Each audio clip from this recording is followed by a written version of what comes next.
We've got a def leak on a Cummins 6.7 ISB. So this is how you get those out. Sometimes they have 4 bolts in here. This one only has 2. The rest are probably sheared off and just gone. There's one on this side. There's one right here. There's one right here, usually, and then one right there. So those are 7/16. I've already got these loose. You go ahead and get those off, and then this protecting part will come off. And most of the time, if not all the time, it'll be right there, or some of them, this little flow deal on the bottom, it'll just be peeing out of there. And then go ahead and get yourself some grips and get that off. You need to go counterclockwise with it. Here it is loose, and don't worry if you get the bottom all messed up. That doesn't matter because the new one comes with that shell on the outside anyway, so you just replace the whole thing.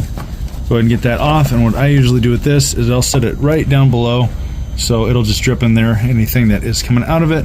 And then I take these and pop that off. Sometimes I'll just go right here, and then it's kind of hard to tape with one hand, and then I will just push with my other hand right here and the thing pops off. And sometimes it does that, so you have to use even more force to get it off. There it is, completely off.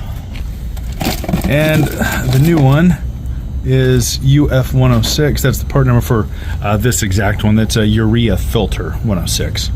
And there is this little piece in there, and it comes like this usually. So you're going to want to not get that dirty, set that off, and then put this in there. Make sure that you get all 3 pieces off. You have the main housing, obviously, and then the filter itself, and this piece right here. You want all 3 of those to come off. And then in the box comes this lube stuff, and you want to crack open that lube at the tip, get it all around here.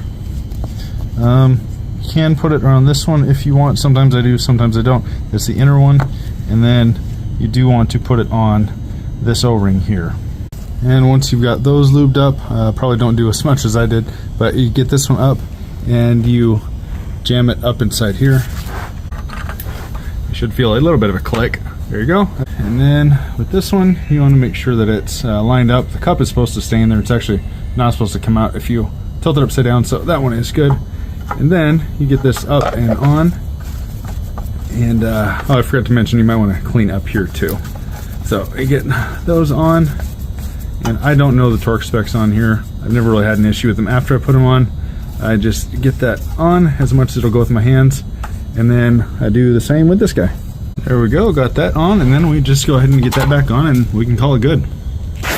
There we go, it is back on. And this is only applicable if you have this exact one. Some of them are similar, but this again was a UF106, and this is on a Cummins 6.7 ISB. Thanks for watching. I hope this helps somebody.